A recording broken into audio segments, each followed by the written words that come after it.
자, 여러분들 주의 말씀을 인도합니다. 예수님께서 제자들을 데리시고 겟셋마네 동산에 가셔서 간절히 기도하셨어요. 그리고 제자들에게 이렇게 말씀하셨습니다. 따라서 하십니다. 함께 기도하자. 깨어 기도하자. 시험에 빠지지 않도록 기도하자. 이걸 3번이나 겟셋마네 동산에서 기도하실 때 제자들에게 말씀하셨습니다. 자, 이제 주님의 기도의 시간은 새벽 늦은 시간까지 계속되었고 그 기도의 시간은 끝이 났습니다. 기도의 시간이 끝날 때 즈음에 제자들에게 이렇게 말씀하셨습니다.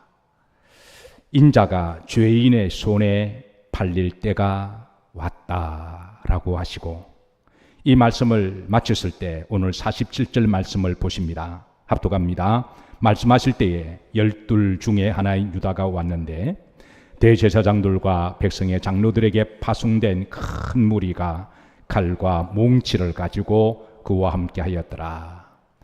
많은 무리들이 겟셋마네 동산에 몰려왔습니다.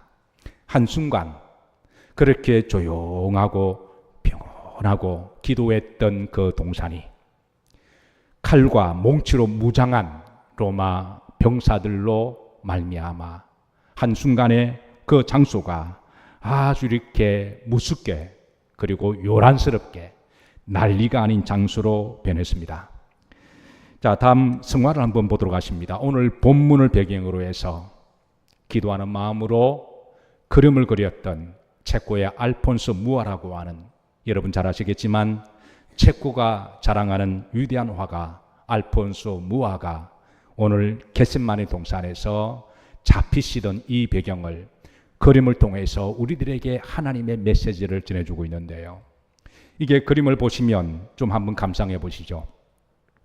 우선 예수님의 이 얼굴의 모습은 지금 이런 상황 속에서도 전혀 요동치 아니하시고 평온하시고 덤덤하시고 그리고 이 사건을 그대로 받아들이시면서 그리고 아주 온화한 모습의 얼굴을 보여주고 있습니다. 그런데 그 주변 상황은 그렇지 않습니다. 특별히 이제 무장한 로마 병사들의 그 무지막지한 모습을 바라보고 그리고 제자들은 지금 얼굴들이 다 지금 여러 가지 감정이 있습니다. 한편으로는 무섭기도 하고 두렵기도 하고 떨리기도 하고 그러면서 분노하기도 하고 이런 여러 가지 모습들이 다양한 얼굴을 통해서 이제 무한은 드러내고 있는데요. 이 모습 가운데 여러분 우리들의 얼굴의 모습도 있지 않을까요? 누군지는 모르지만 그 가운데 특별히 분노를 참지 못하고 칼을 빼들어서 말고의 귀를 잘랐던 그런 모습도 그렇게 보이고 있고 그리고 여기에 또 이제 벌거벗은 모습으로 도망가는 이 총체적인 모습 가운데 그가 담고자 한 것은 우리가 만약에 그 자리에 있었다면 여러분 만약에 우리가 그 자리에 있었다면 우리의 모습은 어떠했을까요? 그러니까 알폰소 무아가 이 그림을 통해서 우리에게 전해주고자 하는 메시지가 바로 그런 모습입니다. 지금 겟셋마네 동산은 상황이 매우 긴박하게 돌아가고 그리고 무섭고 살벌하게 돌아가고 있습니다. 난리도 이런 난리가 아닙니다. 그리고 48절에 보십시다. 자, 유다는 이 많은 무리들을 데리고 올 때 이미 저들과 더불어 군호를 전략을 짰습니다. 48절에 보시면 예수님을 파는 자, 이 사람 우리가 가룟 유다인 것은 다 알고 있습니다. 군호를 짜 이루되 그랬습니다. 이미 전략을 짜고 어두컴컴한 밤이니까 로마 병정들은 예수님의 얼굴을 잘 알지를 못해서 그래서 미리 내가 입 맞추고 키스하는 바로 그 사람이 바로 너희들이 잡을 사람이다 라고 이미 전략을 짰습니다. 49절입니다. 랍비여 안녕하시옵니까? 여기에 이 유다의 예수님에 대한 인사가 두 가지입니다. 첫 번째 랍비라고 이야기합니다. 사실 랍비라는 말은 선생이라는 말이시죠. 근데 주님이 이 땅에 선생으로 오신 게 아니라 메시아로 구주로 오신 줄로 믿습니다. 다른 제자들은 예수님을 부를 때에 나의 구주여 나의 주여라고 불렀는데 이미 유다가 예수님을 향하여 랍비여라고 부르는 것으로 보아서 이미 유다의 마음속에는 예수님에 대한 구주에 대한 믿음이 이미 상실된 것을 알 수가 있습니다. 사랑하는 성도 여러분, 한평생 믿음 생활하시면서 여러분의 마음속에 예수님은 나의 구주라고 하는 이 믿음의 고백을 혹이라도 빼앗기지 마시고 상실되지 않기를 주의 이름으로 축복합니다. 이미 유다의 마음속에는 예수님이 구주가 아니라는 거예요.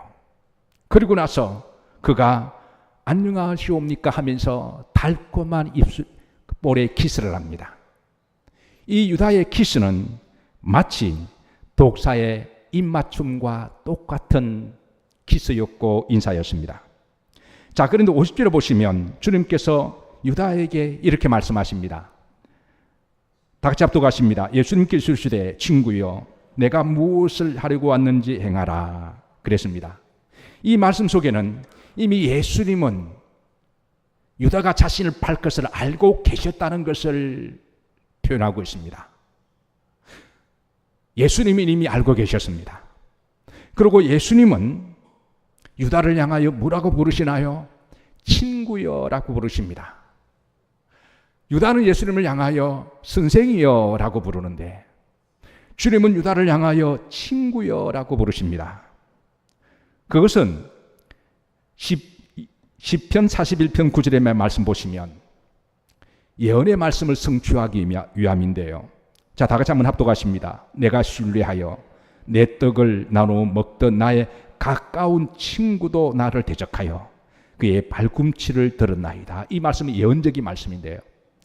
구약에 예언된 앞으로 메시아가 오시게 되면 그 메시아는 함께 음식을 먹고 가장 가까웠던 친구에게 배반을 당하고 대적해서 팔려서 뒤꿈치에 뱀의 입술에 물려서 십자가에 달려 돌아가실 것에 대한 오실 메시아의 예언인데 주님은 이 예언의 성취된 메시아로서 주님은 유다를 향하여 친구여라고 하심으로 오실 메시아심을 다시 한번 드러내주고 계십니다.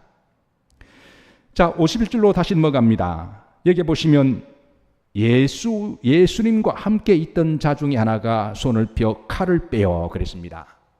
이 사람이 누굴까요? 신앙생활 어느 정도 하시는 분들은 다 알고 계실 거예요. 그러나 요한복음 18장 10절에서는 여기 대해서 분명한 답을 주고 계십니다. 한번 보시죠. 합독합니다. 이에 시몬 베드로가 칼을 가졌는데 여러분들이 생각하는 베드로가 맞습니다. 지금 상황은 매우 급작스럽게 긴박하게 무섭게 두렵고 살벌하게 돌아가고 있습니다. 주님을 잡으려고 하는 그 무장한 군인들이 이 모습을 본 제자들은 매우 흥분하고 감정을 주체하지 못하고 그 가운데 특별히 베드로가 칼을 빼서 이제 내려쳤는데 그 귀가 잘린 사람이 요한복음 18장 1절에는 말고라는 사람임을 드러내주고 있습니다. 그런데 참으로 놀라운 것은 자, 다시 한번 알폰스 무아의 그림을 한번 다시 한번 감상해 보시죠. 이런 난리도 아닌 이 상황 속에서 예수님의 얼굴 표정입니다. 아주 담대하시고 전혀 요동치 않으시고 그리고 그렇다고 두렵거나 화를 내는 모습도 아니고 평범한 평상시에 그 인자하시고 평온한 무덤덤한 모습으로 지금 이 모습의 주님은 상황을 대처하고 계십니다. 자, 그러면서 누가복음 22장 51절에는요 여기에 대해서 이제 이렇게 말씀하십니다. 자, 다 같이 합독하십니다. 예수님께서 이르시되 이것까지 참으라 하시고 그 귀를 만져 낫게 하시더라. 누가복음에서는 이 부분에 대해서 주님께서 말씀하십니다. 따라서 하십니다. 이것까지 참으라. 여러분 참으로 잘 알고 계신 말씀이죠. 이것까지 참으라. 자, 그런데 여기에 참으라라고 하는 말은 따라서 하십니다. 에아테인데요.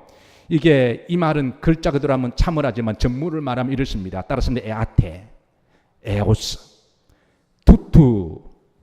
이걸 이제 우리나라 말을 번역할 때 두 단어로 번역했거든요. 이것까지 참으라. 그런데 이게 전문은 이렇습니다. 에아테, 에오스, 투투. 이 말은 세 단어로 되어 있습니다.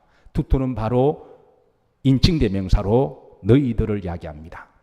그러니까 지금 이 말씀은 베드로에게만 주신 말씀이 아니라 지금 이 상황 속에서 이게 지금 무슨 일이야 그러면서 당황해하고 두려워하고 분노하고 화를 내는 거기에 있는 제자들을 향하여 전체적으로 주신 말씀입니다.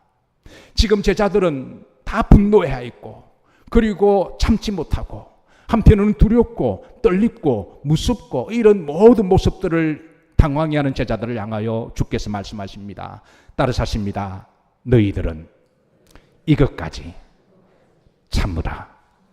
그러니까 베드로 한 사람에게 말씀하는 것이 아니라 제자들에게 다 하신 말씀이고 그리고 우리들에게도 하신 말씀인 줄로 믿으시기를 주의 이름으로 축복합니다. 자, 그런데 여기 에아테라는 말은 세 가지 의미가 있습니다. 자, 첫 번째 마태복음에서는 이것을 참으라라고 번역되는데요. 자, 보시면은 어디까지 참으라? 이것까지 참으라라는 말입니다. 그러니까 이것까지라고 하는 이 부사는요, 도저히 내가 참을 수가 없고 내가 이해할 수가 없고 내가 받아들일 수도 없고 내가 그 어떤 억울한 일이 있어도 따라서 하십니다. 이것까지 참으라. 사실 제자들은 참을 수 없는 상황 속에서 분노했을 때, 그런데 그 중에 특별히 유난히 참지 못하는 기질을 가지고 있는 한 제자가 있다면 그 제자가 누굴까요? 이 제자의 성정은 민족적으로 볼 때 우리나라와 비슷한 성정을 가지고 있는 사람입니다. 예수님의 12제자 가운데 우리나라 민족과 가장 닮은 민족의 성정을 가진 제자가 누굴까요? 예, 단연 베드로죠. 예. 특별히 베드로가 더 참지를 못했습니다. 그래서 칼을 빼들었는데요. 사실 여러분, 예수님의 제자 가운데 베드로 그러면 베드로는 주님에 대한 사랑은 남달랐습니다. 그는 주님에 대하여 남다른 헌신이 있었고 열정이 있었습니다. 물론 좀 나대기는 했지만, 좀 영웅주의적 기질이 있기는 했지만, 그러나 베드로의 장점은 그들은 예수님에 대한 뜨거운 사랑이 있었고 헌신이 있었고 열정이 있었습니다. 저는 이런 부분도 이 베드로의 그 믿음의 이 기질이 우리 대한민국의 그리스도인들과 저는 닮았다고 믿습니다. 오늘 장로님 기도하셨지만 우리나라에 복음이 들어오고 난 다음부터 세계사 유래를 찾아볼 수 없을 정도로 140년 만에 세계가 깜짝 놀라운 한국교회의 부흥을 이루었습니다.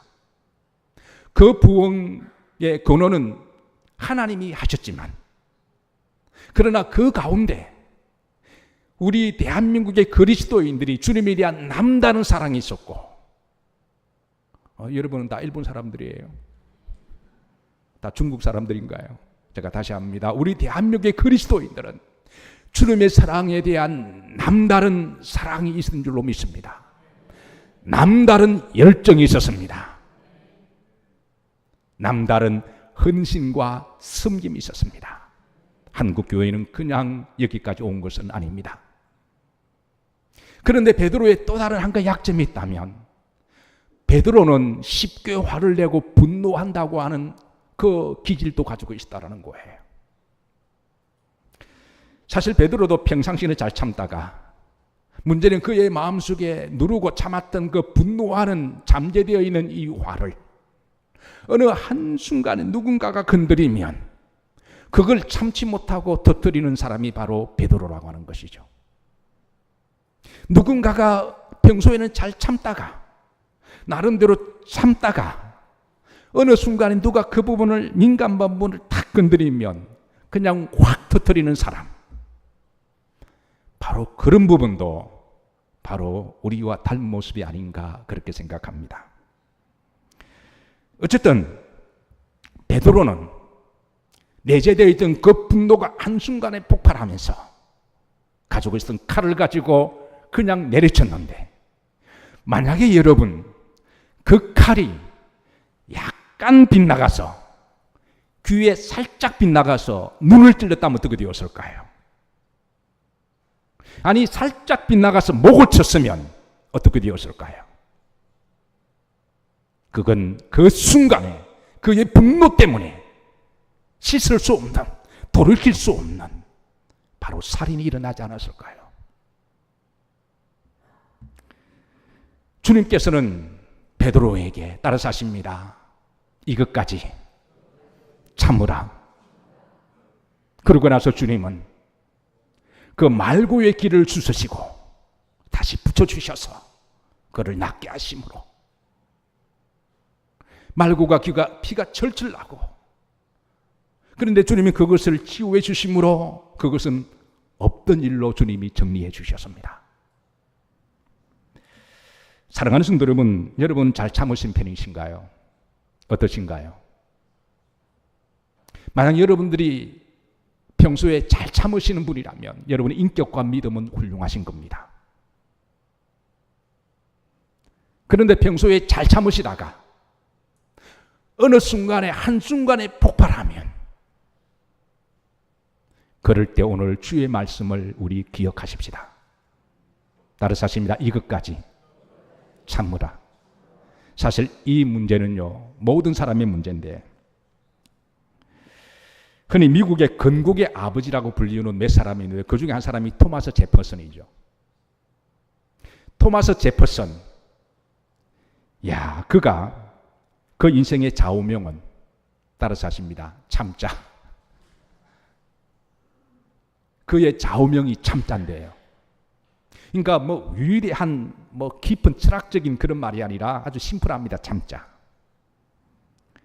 그의 집무실에 서재의 벽에, 그의 사무실에 항상 이런 거를 적어놓고, 우리가 사무실을 가면 날마다 에브리데이 수십 분을 보는 거잖아요. 저도 제 사무실 무장실에 있으면 하루 종일 있다 보면 이제 그 그림이든 그리든 간에 수십 분을 보게 되는데요.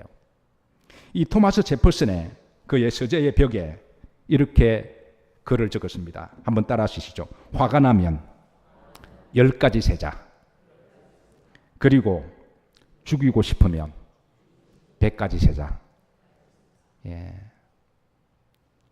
아주 어떻게 보면 한 미들스쿨 정도 되는 어린아이 유치한 글 같지만, 토마스 제퍼슨이 그 위대한 정치를 하고 미국에서 건국의 아버지로 존경을 받고 인생을 아름답게 잘 마무리한 것은 결국은 참자. 왜 미운 사람이 없었을까요? 여러분, 혹이라도 미운 사람이 있으시면 몇 가지 세자고요? 10가지. 저를 보실 때마다 앞으로 10가지 세시기를 바랍니다. 살다 보면 왜 죽이고 싶은 사람까지 그렇고 저 사람은 죽었으면 좋겠다, 그런 사람이 있으면 몇 가지 세시라고요? 옆 사람 한번 보시죠.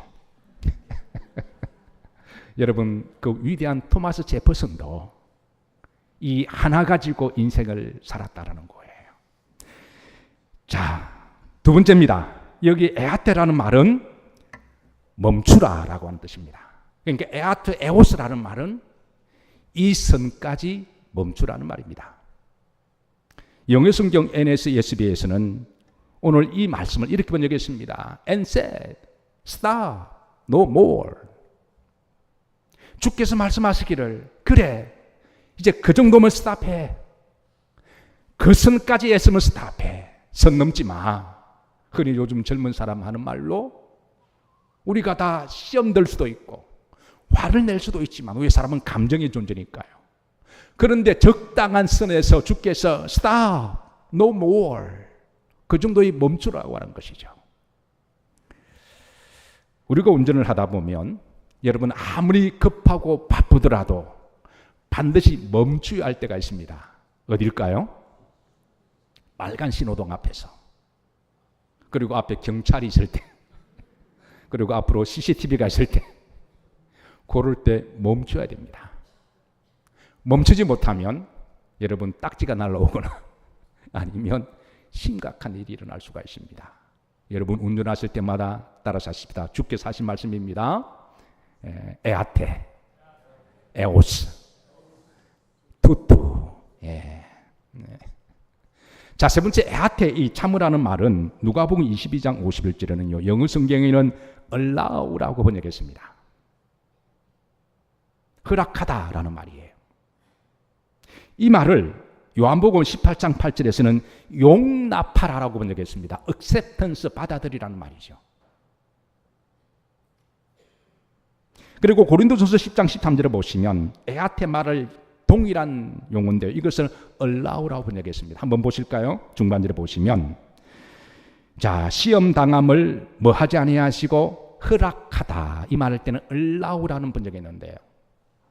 그래서 이 말은 이거를 하나님께 용납하고 하나님이 허락하도록 하시고 하나님께 맡겨라라고 하는 뜻을 가지고 있습니다. 사실 이 말씀이 정확한 번역이에요. 우리나라는 이 말을 참으라의 방점을 지어서 아마 우리 민족이 잘 참지 못하니까 그렇게 번역한 줄 모르겠는데, 오늘 문맥 전체를 보면 이 말씀은 하나님께 허락하라는 말입니다. 자, 성경에 우리가 어떤 일을 할 때 믿음을 강조합니다. 기도하라 할 때 기도하는 것도 믿음입니다. 아멘인가요? 그리고 기도가 끝났으면 기도한 대로 내 삶의 현장에서 성실하고 열심히 땀을 흘리고 노력하고 정직하게 살아가는 것도 믿음입니다. 아멘인가요? 만약에 기도해서 주시옵소서라고 열심히 기도했는데 내 삶의 현장 가서 노력하지 않는다면, 성실하게 땀을 흘리고 최선을 다하지 않는다면 주께서 말씀하시다 게으른 자여 개미에게 가서 배우라고 하십니다. 이런 믿음을 기복적인 믿음이라고 이야기하죠. 그리고 우리가 최선을 다했다면 결과를 하나님께 맡기는 것도 믿음입니다. 그래서 성경 말씀하십니다. 농부가 씨를 뿌리러 가기 전에 하나님의 좋은 일기를 주시고 좋은 날씨를 주시고 곡식이 잘 자랄 수 있도록 하나님 축복해 주옵소서. 그래서 기도하는 믿음이 필요한 거죠. 그리고 기도가 끝났다면 우리는 이제 필드에 나가서, 밭과 논에 나가서 시편 126편의 말씀처럼 땀 흘려 씨를 뿌리고 울면서라도 우리가 노력해야 되는 것도 믿음입니다. 그리고 그 곡식이 얼마를 열매를 맺었던, 서로 그 곡식의 열매, 곡식단이 내 마음에 들지 않는 수확이라고 할지라도, 때로는 병충해가 먹어서 작년보다 좀 덜 수확을 거뒀다고 할지라도 그것을 받아들이고 하나님께 맡기는 것도 믿음입니다. 학생이 공부를 하기 전에 교회 와서 기도합니다. 하나님이여, 내가 공부할 때 집중력을 주시고 하나님이 나에게 지혜를 주시고 지식을 주시고 아이디어를 주셔서 열심히 공부하게 하옵소서.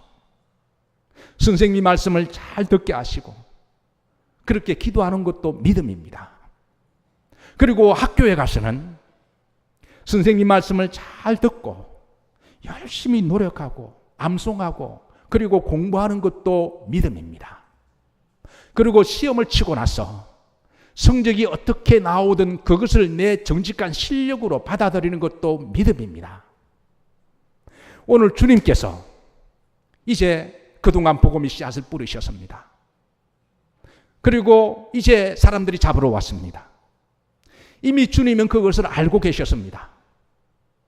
그리고 주님이 십자가에 달려 돌아가셔야만 하나님의 의가 이루어지고 구원이 이루어질 것을 주께서 하셨으니까, 이 모든 것을 하나님의 그 구원을 이루기 위한, 선지자의 글을 이루기 위한 하나님의 섭리임을 믿으시고 잡혀가는 것도 하나님께 맡기며 이것까지 하나님께 맡기라고 하는 것이죠.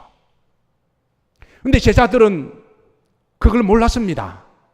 하나님의 뜻도 알지 못했고, 저들은 분노했고 무서웠고 두려웠고 잠재되었던 이 분노를 저들은 폭력으로 드러낼 때 주께서 말씀하십니다. 가장 소극적인 의미에서 이것까지 참으라. 그런데 이것까지 참으라고 하는 단순히 수동적인 의미에, 소극적인 의미에서 무조건 참으라는 의미가 아닙니다. 속으로는 그렇지 못하면서, 속으로는 분노를 가지고 있으면서 그냥 참는 그런 수동적 참음이 아니라, 지금 이 일 이외에는 이제 하나님의 놀라운 뜻이 가지고 계시니까 이 일을 통해서 하나님이 모든 것을 협력하셔서 선을 이루시고 구원을 이루실 것이니까 하나님께 맡기며 참으라고 하는 뜻을 가지고 있습니다.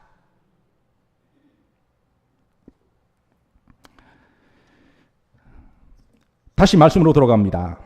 52절 보십시다. 그리고 이 말씀을 하시고 난 다음에 주께서 이런 말씀하십니다. 합독합니다. 이에 예수님께서 이르시되 내 칼을 도로 칼집에 꽂으라. 칼을 가지는 자는 다 칼로 망하느니라. 여러분, 우리가 한 시대를 살아가다 보면 때로는 칼을 쓰는 사람을 만나요. 폭력을 쓰는 사람을 만납니다. 이런 사람이 권력을 가지게 될 때 칼을 주게 되면 정말 무섭게 칼을 씁니다. 우리가 지금까지 역사를 보면 수많은 사람들이 권력을 잡았을 때 칼을 썼습니다. 그래서 우리가 이런 모습을 볼 때마다 어떤 사람은 분노합니다. 어떤 사람은 불의 앞에서 좌절합니다. 어떤 사람은 같이 칼을 빼들어서 같이 싸우려고 그럽니다. 그런데 주께서 말씀하십니다. 칼집을 도로 넣어라. 하나님의 나라는, 하나님의 킹덤은 칼과 폭력으로, 저주와 정으로 이루어지는 게 아니라 의와 희락과 평강 가운데 이루어지기 때문에. 그래서 말씀하십니다. 칼을 따라서 칼을 쓰는 자는 칼로 망하리라. 실제로 우리 인류 역사 가운데 칼을 쓰는 사람들은 반드시 자신이 칼로 망한 걸 우리가 보게 되죠. 잘 아시다시피 프랑스 혁명이 1789년에 일어났죠. 이때 분노한 프랑스의 시민들이 마리 앙뚜아네트를 단두대에 올려놓고 목을 잘랐습니다. 여러분, 단두대가 어떻게 생긴지 아시죠? 제가 이걸 그림으로 좀 보여드리려고 그러다가 이미 다 아시기도 하고 너무 끔찍해서 제가 차마 소화를 못했습니다. 높은 데 서슬픈 칼을 놓고 내리치는 거잖아요. 그렇게 해서 마리 앙뚜아네트가 순간적으로 몸과 머리가 분리가 되어서, 그런데 이 마리 앙뚜아네트를 단두대에 목을 자르도록 파리 시민들을 선동하고 주도하고 했던 사람이 바로 자크 르네 에베르라고 하는 사람인데요. 정확하게 1년 뒤에 자신이 마리 앙뚜아네트를 목을 잘랐던 그 단두대에 그 목에 그대로 잘립니다. 그러니까 칼을 쓰는 사람은 칼로 망한다고 하는 주님의 말씀이 그대로 성취가 되어지는 것이죠. 한 시대를 살아가면서 그런 일이 없기를 바라지만 우리는 때로는 철없는 사람이, 교만한 사람이, 난폭한 사람이 권력을 쥐고 칼을 쥐고 막 휘두를 때 그걸 보고 때로는 좌절하기도 하고 때로는 분노하기도 하고 때로는 우리가 마음이 아프기도 하겠지만 그럴 때마다 우리가 주의 말씀을 기억하십시다. 칼을 쓰는 사람은 칼로 망한다. 그리고 우리 그리스도인들은 함께 싸우는 사람도 아니에요. 함께 칼을 들어서도 안 되고 함께 폭력을 사용해서도 안 되며, 그럴 때 우리가 주의 말씀을 기억하고 기도하고 하나님의 나라는 의와 그리고 희락과 평화 가운데 이루어짐을 믿고 낙심하지 말고 기도하십시다. 그러면 하나님이 우리나라를 특별히 더 긍휼히 보시고 더 축복하시라고 믿습니다.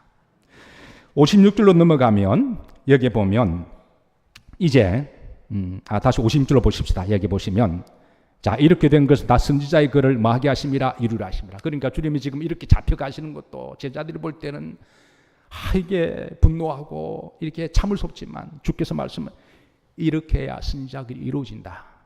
이 선지자의 글은 이사야 53장에 주님이 잡혀가실 때 마치 도수장으로 끌려간 어린 양과 같이 그렇게 잡혀, 이게 이렇게 되어야 이게 구원이 완성되고 죄의 사함을 받는다. 그러니까 이렇게 된 것을 하나님께서 하신 거니까 하나님이 하신 일을 이렇게 받아들이라는 거예요. 하나님께 맡겨라. 사랑하는 성도 여러분, 최선을 다하시고 그 결과는 우리가 하나님께 맡기십시다. 때로는 여러분의 그 결과물이 때로 내 마음이 들지 않을 수가 있어요. 분명한 것은 기도했습니다. 그리고 최선을 다했습니다. 정직하게 땀 흘렸습니다. 그런데 어떤 경우는 내가 뿌린 대로 하나님이 60배, 100배로 주실 때가 있어요. 그럴 때는 very 땡큐죠. 정말 투마치 땡큐죠. 그런데 어떤 경우는 결과물이 마음에 들지 않아요. 그래서 어떤 경우는 그것 때문에 분노하고 낙심하고 실망할 때가, 성경은 그러지 마라 그럽니다. 그러지 마라. 한날 괴로움과 염려는 그날의 족하니 그 결과물도 하나님께 뭐해라? 맡겨라. 여러분, 어떤 일을 하시든 우리 기도하십시다. 그리고 최선을 다하십시다. 그리고 결과물이 어떻게 나오든 하나님께 맡기십시다. 지금 주님께서는 에아테, 에오서 투투라고 하는 말씀은 바로 이것까지 하나님께 맡기라는 거예요. 그러고 나서 이제 50절로 넘어가십시다. 여기 보시면 재미있는 모습이 있습니다. 구른절에 보시면, 자, 제자들이 다 예수님을 버리고 뭐 하더라? 도망갔습니다. 왜 도망갔을까요? 아마 무서웠겠죠. 두려웠겠죠. 얼마나 지금 살벌합니까? 얼마나 무서워요. 만약에 그 자리에 우리가 있었다면 어떻게 되었을까요? 자, 그런데 마가복음에서는 흥미로운 한 사람을 소개합니다. 제자들이 다 도망가는 가운데 도망가다가 신앙의 양심의 가책을 받아서 완전히 도망가잖아요. 다른 제자들은 완전히 도망갔거든요. 근데 그 중에 유독 한 사람만은 완전히 도망가잖아요 하고 먼 발꿈치에서 주님을 따라가다가 잡힌 한 사람이 있습니다. 그 사람이 누군지 보십시다. 마가복음 1장 14장 51절인데 합독합니다. 한 청년이 벗은 몸에 벳 이불을 두르고 예수님을 따라가다가 무리에게 마음에 잡혔다. 이게 한 청년이 누굴까요? 자, 주경의 학자들이, 초대교회 이제 성도들이 이 사람이 누군지를 무척 궁금해서 여기에 대한 다양한 해석이 있습니다. 누군지 한번 알아맞혀 보세요. 첫 번째, 사도 요한이다. 두 번째, 마가다. 세 번째, 안드레다. 누굴까요? 제가 답을 가르쳐 드립니다. 나다. 지금 이 사람이 누구냐가 중요하지 않습니다. 만약에 내가 그 자리에 있었다면 우리도 이런 비급한, 그러니까 다른 제자들은 비급한 모습이고요. 도망가다가 빨가벗은 모습 도망가는 게 수치스럽고 창피스러운 모습이거든요. 근데 왜 벳호딥이라 그랬냐면 유대인들은 그 옷은요, 잠을 잘 때는 벳 이불로 사용했습니다. 날씨가 밤에 추우니까. 그러니까 겟세마네 동산에 잠자다가 이불로 덮고 갑자기 일어나니까 도망가다가 이게 이제 그런 상황이 된 거예요. 그래서 성경은 벳호딥이라고 번역했거든요. 이게 사실 그 도시입니다. 자, 다시 알폰소 무아의 사진 그림 보시죠. 여기 보시면 나체 모양으로 적나라하게 도망가는 모습에 이 사람은 사실 학자들 마가로 보고 있습니다. 여러분, 예수님을 도망가는 것도 비급한 일인데요. 도망가다가 알팍한 신앙의 양심의 가책을 가지고 얼쩡얼쩡거려서 잡혔다가 벌거벗은 모습은 이거는 창피한 모습이죠. 그러니까 비급하고 창피하고 수치스럽고, 그런데 이 모습이 바로 우리의 모습이 아닐까요? 우리도 만약 그 자리에 있었다면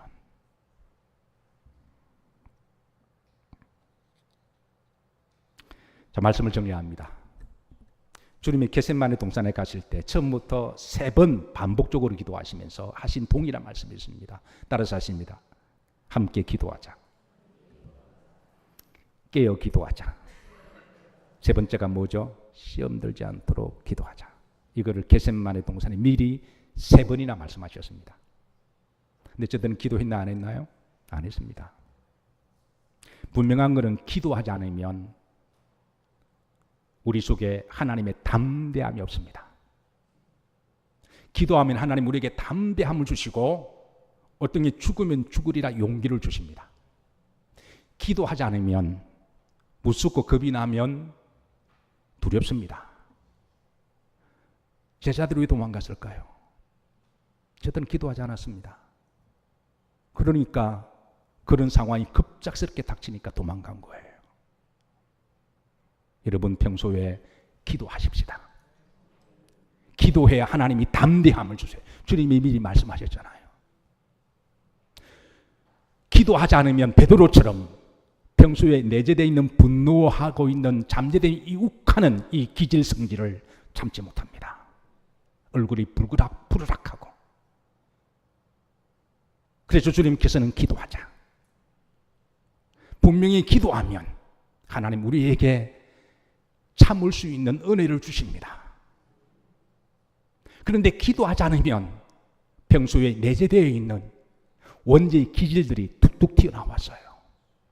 말 한마디로 사람의 가슴을 베기도 하고 행동 하나 가지고 남에게 상처를 주기도 하고요. 그래서 주님은 평소에 기도하자라고 말씀하십니다. 기도하지 않으면 마가처럼 도망가다가 어떤 수치를 당할지 모릅니다. 얼마나 수치스럽고 창피한 거예요. 우리도 기도하지 않으면 우리가 세상 사람들에게 조롱거리가 될 수도 있고요. 수치스러운 일도 당하기도 하고요. 창피스러운 일도 당할 수가 있습니다. 그래서 주께서 말씀하시기를 기도하자. 분명한 것은 기도하면 하나님이 용기를 주세요. 우리의 믿음을 지켜주시고 우리가 그래도 신앙의 양심 앞에 부끄러운 일을 하지 않도록 우리가 기도하면 그 믿음이 살아있어서 내 약간의 이익을 가지고 내가 거짓말하거나 남을 속이거나 내 이익을 따라서 행동하지 않게 하시고 기도하지 않으면 내가 살기 위해서 약간의 이익을 가지고 해서 거짓말을 하기도 하고 남을 속이기도 하고 비겁한 행동도 하기도 하고 그렇게 하잖아요. 그런데 기도하면 하나님 우리의 신앙의 양심을 살아나게 하셔서 우리를 그리스도의 정체성으로 그래도 그리스도인의 자존감을 지키게 할 줄로 믿습니다. 기도하면 우리는 주님을 도망가지 않습니다. 오늘 주님이 하신 말씀, 특별히 여러분 칼을 쓰는 사람은 뭘로 망한다고요? 칼로 망한. 주변에 혹시 그런 사람이시면 여러분 너무 마음 아파하지 마세요. 예, 좀 그러긴 하겠지만 하나님은 반드시 심판하십니다. 그리고 그들에게는 그 칼을 쓰는 사람이 칼을 쓰고 회개하지 않으면 지옥의 심판이 기다리고 있습니다. 그리고 따라서 하십니다. 에아테, 에오스, 투투. 여기 에아테라는 말은 여러 가지 뜻을 함축하고 있어서 이 말씀을 꼭 기억하시고 그리고 시험에 빠지지 않도록 평소에 여러분의 기도의 장소와 시간이 있으시기를 주의 이름으로 축복합니다. 우리 시간